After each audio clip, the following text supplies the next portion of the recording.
The night changed everything before I even realized it had begun, because sometimes a single request can carry the weight of years of silence, buried feelings, and promises never spoken. One moment I was standing in the quiet glow of a rented cabin in northern Colorado, listening to the wind brush pine needles against the window, and the next I was staring at the person who had been my anchor for nearly a decade, knowing that whatever happened after this would never let us return to who we were before. If you believe in kindness, in second chances, and in the quiet moments that test the human heart, take a second right now to like this video, leave a comment, share it with someone who needs hope, and subscribe to the channel. Your support keeps stories like this alive.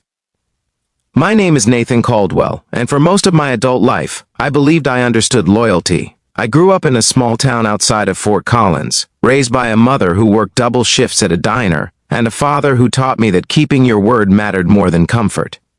When I met my best friend, Grace Whitaker, during our freshman year at Colorado State University, loyalty became more than a value. It became a way of breathing. We studied together, struggled together, celebrated together. When my mother passed away unexpectedly during my junior year, it was Grace who slept on the floor of my apartment for a week so I would not be alone. When her engagement fell apart 2 years later, I drove across 3 states to bring her home without asking a single question. We told each other everything except the one truth that hovered between us like a fragile glass ornament, beautiful and dangerous all at once. Life pulled us in different directions after college, but it never managed to pull us apart. I stayed in Colorado, building a modest career as a civil engineer, while Grace moved to Seattle and then back to the Midwest, chasing jobs that never quite felt like home. We talked almost every day. We visited when we could. We laughed about how people always assumed we were together, and we corrected them with the same well-practiced line about being just friends. Somewhere along the way, I convinced myself that just friends was enough, because wanting more felt selfish, and risking what we had felt impossible. The cabin trip was supposed to be simple, a quiet winter getaway, a favor really, because Grace had been spiraling after losing her job in Chicago and ending another relationship that left her doubting her worth. She needed space, she said. She needed air. I offered the cabin my uncle owned near Estes Park, and I offered to drive because that is what best friends do. Snow fell steadily as we arrived, wrapping the world in silence. Inside, the cabin smelled like cedar and old memories, and for the first time in months, Grace looked like she could finally breathe. That night, the power went out during a storm, leaving us with candles and the soft crackle of the fireplace.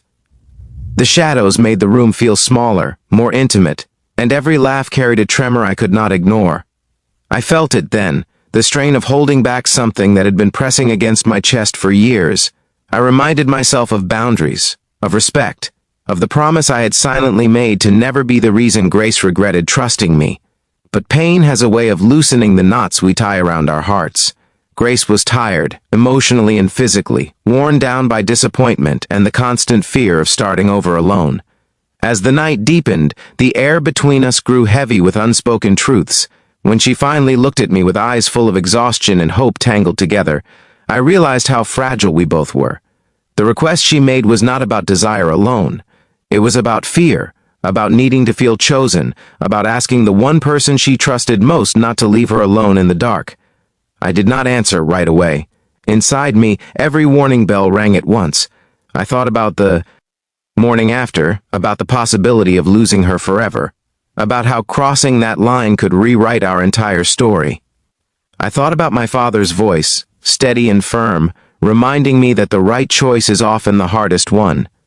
And yet, I also thought about the way Grace's hands trembled, about how loneliness can echo louder than reason, about how sometimes love shows up not as a grand declaration, but as a quiet willingness to stay.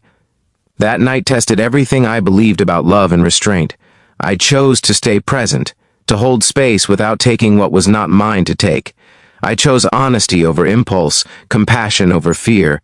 We talked until the fire burned low, not in dramatic confessions, but in raw truths about regret, about dreams deferred, about the exhaustion of pretending to be unbreakable. Somewhere between candlelight and snowfall, something shifted. Not because we crossed a line, but because we finally acknowledged how close we had always been to it. The morning came softly, sunlight spilling across the snow like forgiveness. Grace looked calmer, steadier, as if releasing the weight she had been carrying allowed her to stand taller. We made coffee, moved slowly, and let the quiet speak for us. There was no awkwardness, no shame, only a deeper understanding of each other and of ourselves. I realized then that real love is not proven by what you take, but by what you are willing to protect, even when it costs you. In the weeks that followed, Grace found her footing again. She took a job in Denver, close enough for Sunday dinners and spontaneous hikes. Our friendship did not shatter. It strengthened.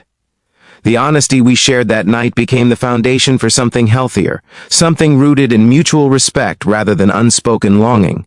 Over time, the tension softened into clarity, and the affection we had always buried began to breathe in the open, slowly and carefully, without fear.